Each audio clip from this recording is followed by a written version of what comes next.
ఓం శాంతి. మురళీ తేదీ 24 September 2024.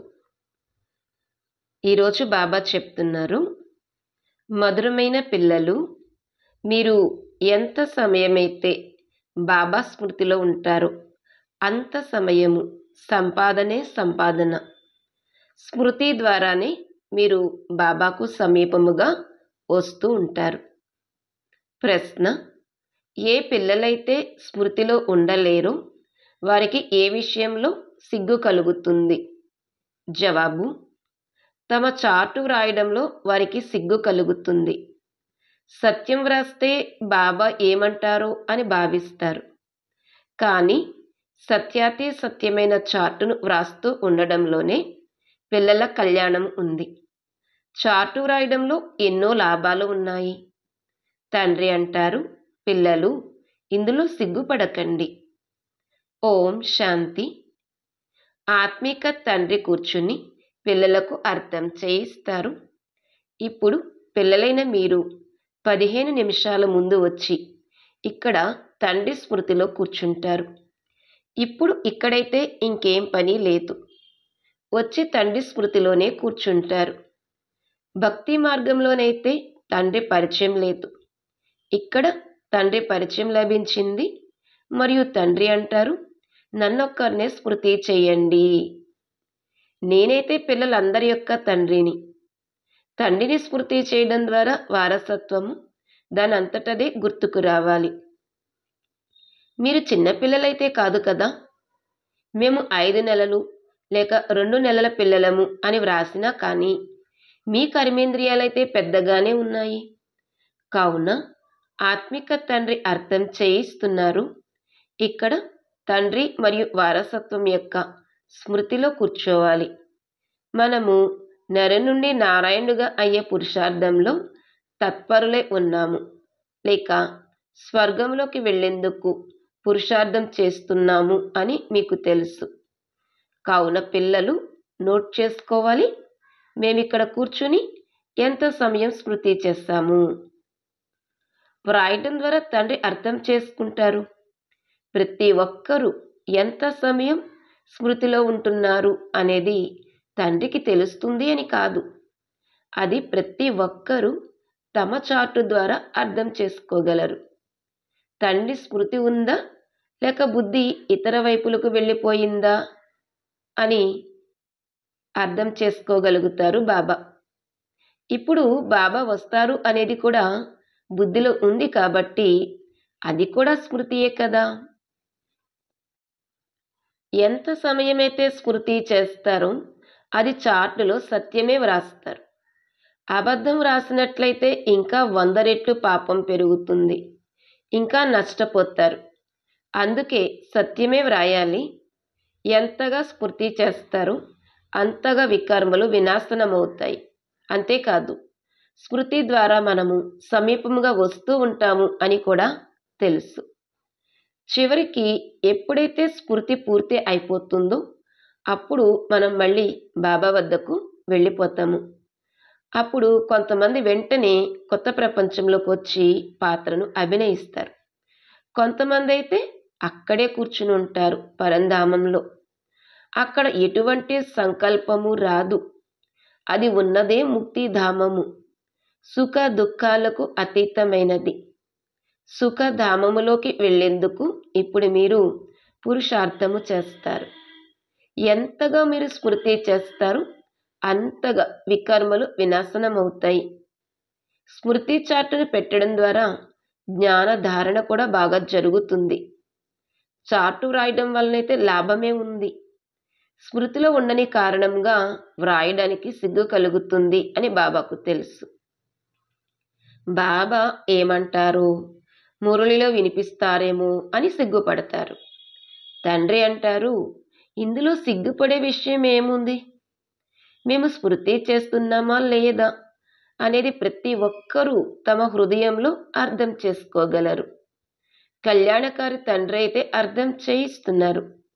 Note చేసుకుంటే కళ్యాణం జరుగుతుంది. బాబా వచ్చేలోపు ఎంత సమయమైతే కూర్చుని ఉన్నారో అందులో స్మృతి చార్టు ఎంత ఉంది. తేడాను చూడాలి. ప్రియమైన వస్తువునైతే ఎంతగానో స్మృతి చేయటం జరుగుతుంది. కుమార కుమారీలకు నిశ్చితార్థం జరిగితే వారి హృదయంలో ఒకరి స్మృతి ఒకరికి నిలిచి ఉంటుంది. తర్వాత వివాహం జరగడంతో అది పక్కా అయిపోతుంది. ఒకరినొకరు చూసుకోకపోయినా మా నిశ్చితార్థం జరిగింది అని అర్థం చేసుకుంటారు. శివబాబా మా అనంతమైన తండ్రి అని ఇప్పుడు పిల్లలైన మీకు తెలుసు. వారిని చూడలేదు, కానీ బుద్ధి ద్వారా అర్థం చేసుకోగలరు. ఆ తండ్రి ఒకవేళ నామరూపాలకు అతీతుడైతే మరి పూజ ఎవరికి చేస్తున్నారు? స్మృతి ఎందుకు చేస్తున్నారు? నామరూపాలకు అతీతముగా ఆది అంత్యాలు లేకుండా ఏది ఉండదు. నామరూపాలకు అతీతముగా ఆది అంత్యాలు లేకుండా ఏది ఉండదు. తప్పకుండా దేన్నైనా చూడడం జరుగుతుంది. అప్పుడే దాని యొక్క వర్ణన జరుగుతుంది. ఆకాశాన్ని కూడా చూస్తారు కదా, ఆది అంత్యాలు లేనిది అని అనలేరు. భక్తి మార్గంలో భగవంతుణ్ణి ఓ భగవంతుడా అని తలుచుకుంటారు.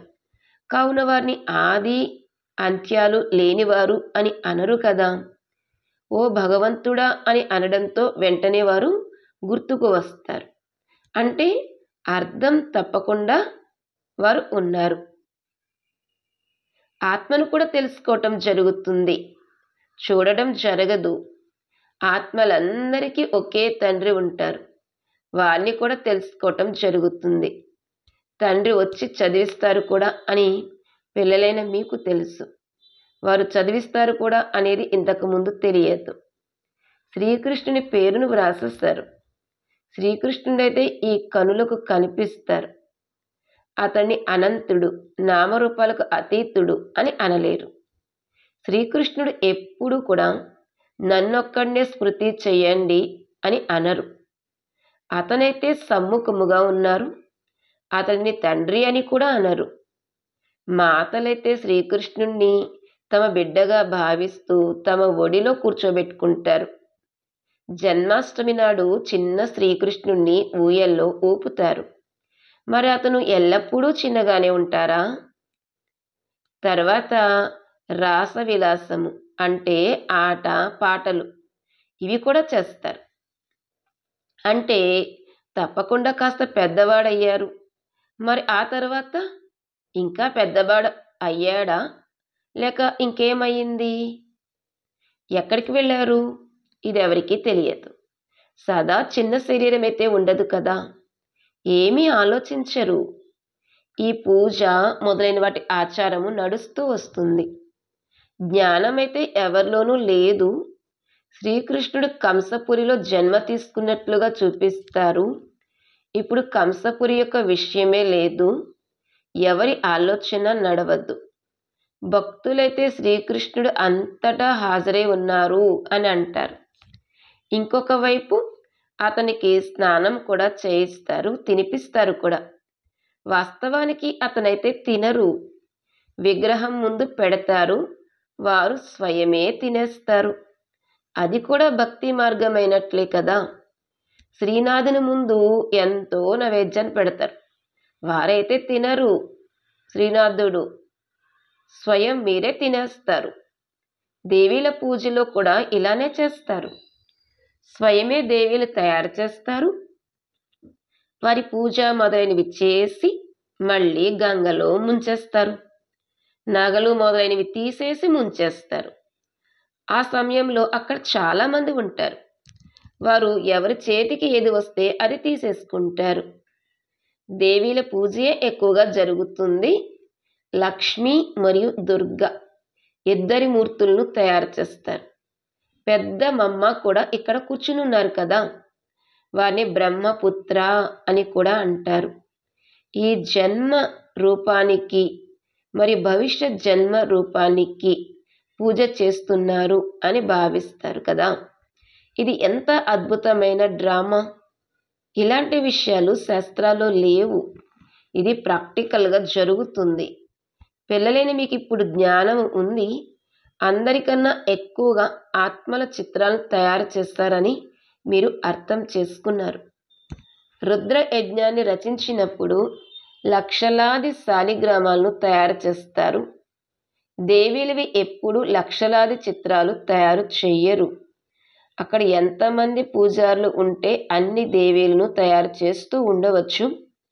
కానీ రుద్రయజ్ఞంలోనైతే ఒకే సమయంలో లక్షలాది శాలిగ్రామాలను తయారు చేస్తారు. దానికి నిశ్చితమైన రోజు ఏది ఉండదు. ముహూర్తము మొదలైనవి ఏమీ ఉండవు. ఏ విధంగా అయితే దేవీల పూజ నిశ్చితమైన సమయంలో జరుగుతుందో శాలిగ్రామాలది అలా జరగదు.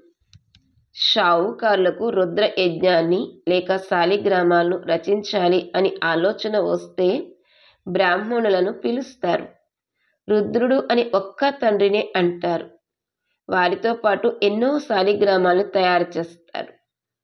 ఆ షావుకారులు ఇన్ని శాలిగ్రామాలను తయారు చేయండి అని చెప్తారు. దానికి తిథి తారీఖు అంటూ ఏది నిశ్చితమవ్వదు. శివ జయంతి నాడే రుద్ర పూజను చేస్తారు అని కూడా కాదు. అలా కాదు. చాలా వరకు గురువారమును శుభదినముగా నిర్ణయిస్తారు.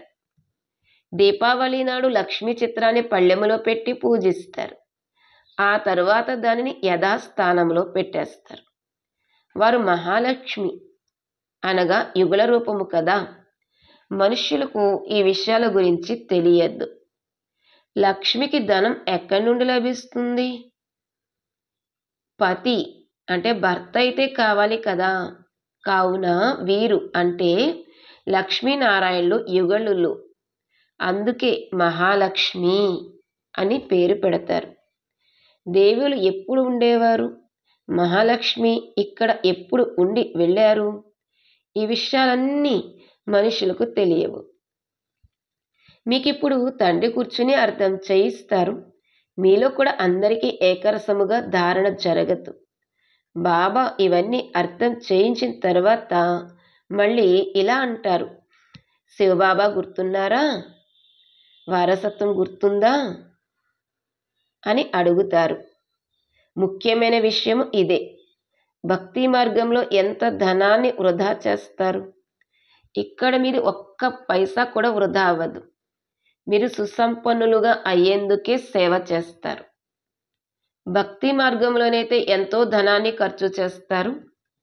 దివాలా అయిపోతారు. అంతా మట్టిలో కలిసిపోతుంది. ఎంత తేడా ఉంది. ఈ సమయంలో ఏదైతే చేస్తారో దానినంతా ఈశ్వరీయ సేవలో శివబాబాకు ఇస్తారు. శివబాబా అయితే తినరు కదా. తినేది మీరే అంటే మనమే అని చెప్తున్నారు. బ్రాహ్మణులైన మీరు మధ్యలో ట్రస్టీలుగా ఉన్నారు. మీరు బ్రహ్మకు ఇవ్వడం లేదు, మీరు శివబాబాకి ఇస్తున్నారు. బాబా మీకోసం పంచే చొక్కా తీసుకొచ్చాము అని అంటారు. అప్పుడు బాబా అంటారు, ఇతనికి ఇచ్చినట్లయితే మీకు ఏమీ జమ అవ్వదు. మీరు ఏదైతే శివబాబాను స్మృతి చేసి ఇతనికి ఇస్తారో అది జమ అవుతుంది.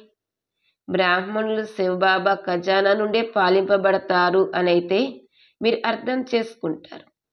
ఏం పంపించాలి అని బాబాను అడగవలసిన అవసరం లేదు. ఇతనైతే తీసుకోరు. ఒకవేళ మీరు బ్రహ్మాను స్మృతి చేస్తున్నట్లయితే మీది జమాయే అవ్వదు. బ్రహ్మ అయితే శివబాబా ఖజానా నుండే తీసుకోవాలి. అప్పుడు శివబాబాయే గుర్తుకు వస్తారు. ఇతను మీ వస్తువుని ఎందుకు తీసుకోవాలి? బీకేలకు ఇవ్వడం కూడా తప్పే. బాబా అర్థం చేయించారు. మీరు ఎవరి నుండైనా ఏదైనా వస్తువు తీసుకుని ధరిస్తే వారు గుర్తుకు వస్తూ ఉంటారు. ఏదైనా చిన్న వస్తువు అయితే దాని గురించి కాదు. మంచి వస్తువు అయితే ఫలానా వారు ఇది ఇచ్చారు అనే అది ఇంకా ఎక్కువగా స్మృతిని కలిగిస్తుంది. వారిది ఏమీ జమ అవ్వదు. కావున నష్టం వాటిల్లుతుంది కదా. శివబాబా అంటారు, నన్నొక్కరినే స్మృతి చెయ్యండి. నాకు బట్టలు మొదలైన వాటి అవసరం లేదు. బట్టలు మొదలైనవి పిల్లలకు కావాలి. వాటిని శివబాబా ఖజానా నుండి ధరిస్తారు. నాకైతే నాదంటూ శరీరం లేదు. వీరు శివబాబా ఖజానా నుండి తీసుకునేందుకు హక్కుదారులు. అలాగే రాజ్యానికి కూడా హక్కుదారులు. తండ్రి ఇంటిలోనే పిల్లలు తింటారు, తాగుతారు కదా, మీరు కూడా సర్వీస్ చేస్తూ సంపాదన చేస్తూ ఉంటారు. ఎంత ఎక్కువ సేవ చేస్తే అంత ఎక్కువ సంపాదన లభిస్తుంది. శివబాబా బండారం నుండే తింటారు, తాగుతారు. వారికి ఇవ్వకపోతే జమాయే అవ్వదు. శివబాబాకే ఇవ్వాలి. బాబా, మీ ద్వారా భవిష్యత్తు 21 జన్మల కోసం పదమాపదులుగా అవుతున్నాము. బాబా, మీ ద్వారా భవిష్య 21 జన్మల కొరకు పదమాపతులుగా అవుతాము. ధనమైతే అంతమైపోతుంది, అందుకే సమర్థమైన వారికి మనం ఇస్తాము. బాబా సమర్థుడు. బాబా సమర్థుడు కదా, 21 జన్మల కోసం వారు ఇస్తారు. ఇండైరెక్ట్గా కూడా ఈశ్వరార్థం ఇస్తారు కదా. అలా ఇండైరెక్ట్గా ఇవ్వడంలో అంతటి సమర్థత లేదు. ఇప్పుడైతే చాలా సమర్థత ఉంది, ఎందుకంటే వారు సమ్ముఖముగా ఉన్నారు. వరల్డ్ ఆల్మైటీ అథారిటీ ఈ సమయంలోనే ఉన్నారు. ఈశ్వరార్థం ఏదైనా దాన పుణ్యాదులు చేస్తే అల్పకాలికముగా ఎంతో కొంత లభిస్తుంది. ఇక్కడైతే తండ్రి మీకు అర్థం చేయిస్తున్నారు. ఏమని అంటే, నేను సమ్ముఖముగా ఉన్నాను, నేను ఇచ్చేవాడిని. ఇతను కూడా శివబాబాకు సర్వస్వాన్ని ఇచ్చి మొత్తం విశ్వరాజ్యాధికారాన్ని తీసుకున్నారు. వ్యక్తంలో ఉన్న వీరిదే అవ్యక్త రూపంలో సాక్షాత్కారం అవుతుంది అని కూడా మీకు తెలుసు. ఇతనిలోకి శివబాబా వచ్చి పిల్లలతో మాట్లాడతారు. ఎప్పుడు కూడా మేము మనుషుల నుండి తీసుకోవాలి అనే ఆలోచన చేయకూడదు. శివబాబా బండారానికి పంపించండి అని చెప్పండి. వీరికి ఇవ్వడం ద్వారా ఏమీ లభించదు, ఇంకా నష్టపోతారు. ఎవరైనా పేదవారు ఉంటే 3 లేదా 4 రూపాయల వస్తువుని మీకు ఇస్తారు. దానికి బదులుగా వారు శివబాబా బండారంలో వేస్తే అది పద్మాలు అయిపోతుంది. స్వయాన్ని ఎందుకు నష్టపరుచుకోవాలి? ఎక్కువగా దేవీలదే పూజ జరుగుతుంది. ఎందుకంటే దేవీలైన మీరే విశేషంగా జ్ఞానాన్ని ఇచ్చేందుకు నిమిత్తముగా అవుతారు. గోపులు కూడా అంటే అన్నయ్యలు కూడా అర్థం చేయిస్తారు. కానీ చాలా వరకైతే మాతలే బ్రాహ్మణులుగా అయ్యి దారిని చూపిస్తారు. అందుకే దేవీల పేరు ఎక్కువగా ఉంది. దేవీలకు ఎంతో పూజ జరుగుతుంది. అర్థకల్పం మీరు పూజ్యులుగా ఉండేవారని కూడా పిల్లలైన మీరు అర్థం చేసుకున్నారు. మొదట ఫుల్ పూజ్యులుగా ఉంటారు, ఆ తర్వాత సెమీ పూజ్యులుగా అవుతారు. ఎందుకంటే 2 కళలు తగ్గిపోతాయి. త్రేతాయుగంలో రాముని వంశం ఉంటుంది అని అంటారు. వారైతే లక్షల సంవత్సరాల విషయము అని అంటారు. కావున దాని లెక్కే ఉండదు. భక్తి మార్గం వారి బుద్ధికి మరియు మీ బుద్ధికి ఎంతగా రాత్రికి పగలకి ఉన్నంత తేడా ఉంది. మీది ఈశ్వరీయ బుద్ధి, అది రావణుడి బుద్ధి. మీ బుద్ధిలో ఉంది కదా, ఈ మొత్తం ప్రపంచమంతా 5000 సంవత్సరాలది, ఇది తిరుగుతూ ఉంటుంది అని. ఎవరైతే రాత్రిలో ఉన్నారో వారు లక్షల సంవత్సరాలు అని అంటారు. ఎవరైతే పగల్లో ఉన్నారో వారు 5000 సంవత్సరాలు అని అంటారు. అర్ధకల్పం మీరు భక్తి మార్గంలో అసత్యమైన విషయాలు విన్నారు. సత్యుగంలో ఇటువంటి విషయాలు ఉండనే ఉండవు. అక్కడైతే వారసత్వం లభిస్తుంది. ఇప్పుడు మీకు డైరెక్ట్ మతం లభిస్తుంది. శ్రీమద్ భగవద్గీత ఉంది కదా, ఇంకే శాస్త్రానికి శ్రీమద్ అన్న పేరు లేదు. ప్రతి 5000 సంవత్సరాల తర్వాత ఈ పురుషోత్తమ సంగమ యుగము, గీతాయుగము వస్తుంది. లక్షల సంవత్సరాల విషయమైతే ఉండదు. ఎప్పుడైనా ఎవరైనా వస్తే వారిని సంగమ వద్దకు తీసుకువెళ్ళండి. ఎప్పుడైనా ఎవరైనా మీ వద్దకు వస్తే సంగమయుగం చిత్రం వద్దకు తీసుకువెళ్ళండి. అనంతమైన తండ్రి రచయిత అనగా తమ మరియు రచన యొక్క మొత్తం పరిచయం అంతా ఇచ్చారు. అయినా మళ్ళీ ఇలా చెప్తారు, అచ్చా తండ్రిని స్మృతి చేయండి. ఇంకేమీ ధారణ చేయలేకపోతే స్వయాన్ని ఆత్మగా భావిస్తూ తండ్రిని స్మృతి చేయండి. పవిత్రంగా అయితే అవ్వవలసిందే. తండ్రి నుండి వారసత్వాన్ని తీసుకుంటారు కాబట్టి దైవీ గుణాలను కూడా ధారణ చేయాలి. అచ్చా మధురాతి మధురమైన సిక్కీలదే పిల్లలకు మాతాపిత బాప్దాదాల ప్రియ స్మృతులు మరియు గుడ్ మార్నింగ్. ఆత్మిక పిల్లలకు ఆత్మిక తండ్రి నమస్తే. ఆత్మిక తండ్రికి ఆత్మిక పిల్లల యొక్క ప్రియ స్మృతులు, నమస్తే మరియు గుడ్ మార్నింగ్. ఈరోజు ధారణ పాయింట్స్. ఫస్ట్ పాయింట్, 21 జన్మల కోసం పద్మాల సంపాదన జమ చేసుకునేందుకు డైరెక్ట్ ఈశ్వరీయ సేవలో అంతా సఫలం చేసుకోవాలి. 21 జన్మలకి పద్మాల సంపాదన జమ చేసుకునేందుకు డైరెక్ట్ ఈశ్వరీయ సేవలో అంతా సఫలం చేసుకోవాలి. ట్రస్టీగా ఈ శివబాబా పేరు మీద సేవ చేయాలి. సెకండ్ పాయింట్, స్మృతిలో ఎంత సమయమైతే కూర్చుంటారో అంత సమయము బుద్ధి ఎక్కడెక్కడికి వెళ్ళింది అనేది చెక్ చేసుకోవాలి. మీ యొక్క సత్యాతి సత్యమైన లెక్కపత్రాన్ని వ్రాసుకోవాలి. నరు నుండి నారాయణునిగా అవ్వడం కోసం తండ్రి మరియు వారసత్వం యొక్క స్మృతిలో ఉండాలి. ఈరోజు వరదానము, విస్మృతి యొక్క ప్రపంచం నుండి బయటకు వచ్చి స్మృతి స్వరూపులుగా ఉంటూ హీరో పాత్రను అభినయించే విశేష ఆత్మాభవ. విస్మృతి యొక్క ప్రపంచం నుండి బయటకు వచ్చి స్మృతి స్వరూపులుగా ఉంటూ హీరో పాత్రను అభినయించే విశేష ఆత్మాభవ. వరదానం యొక్క వివరణ, ఈ సంగమ యుగము స్మృతి యుగము, కలియుగము విస్మృతి యుగము. మీరందరూ విస్మృతి ప్రపంచం నుండి బయటకు వచ్చారు. ఎవరైతే స్మృతి స్వరూపులో వారే హీరో పాత్రను అభినయించే విశేష ఆత్మలు.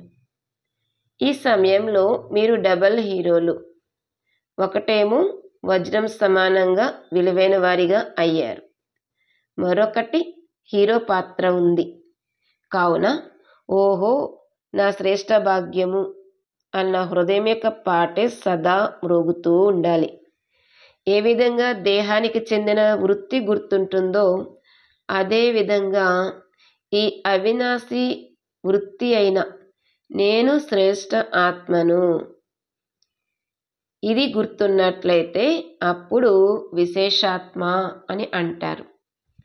స్లోగన్, ధైర్యము అనే మొదటి అడుగును ముందు వేసినట్లయితే తండ్రి యొక్క సంపూర్ణ సహాయము లభిస్తుంది. ధైర్యము అనే మొదటి అడుగును ముందు వేసినట్లయితే తండ్రి యొక్క సంపూర్ణ సహాయము లభిస్తుంది. ఈరోజు అవ్యక్త ప్రేరణ పాయింట్, ప్రతి క్షణము ఉల్లాస ఉత్సాహాలు నిలిచి ఉన్నట్లయితే ఇదే ఎగిరే కళకు ఆధారము. ఈ ఉల్లాసము వస్తున్న ఎన్నో రకాల విఘ్నాలను సమాప్తం చేసి సంపన్నముగా అవటంలో ఎంతో సహాయాన్ని ఇస్తుంది. ఉల్లాసం యొక్క ఈ శుద్ధమైన మరియు దృఢమైన సంకల్పము విజయులుగా అవటంలో విశేషమైన శక్తిశాలి శస్త్రముగా అవుతుంది. అందుకే సదా హృదయంలో ఉల్లాస ఉత్సాహాలను అనగా ఈ ఎగిరే కళ యొక్క సాధనమును నిలిపి ఉంచుకోండి. నేను బాబా సమానంగా సర్వశక్తులు, సర్వగుణాలు, సర్వ జ్ఞాన ఖజానాలలో సంపన్నముగా అవ్వాల్సిందే అనే ఉల్లాసము ఉండాలి. ఓం శాంతి.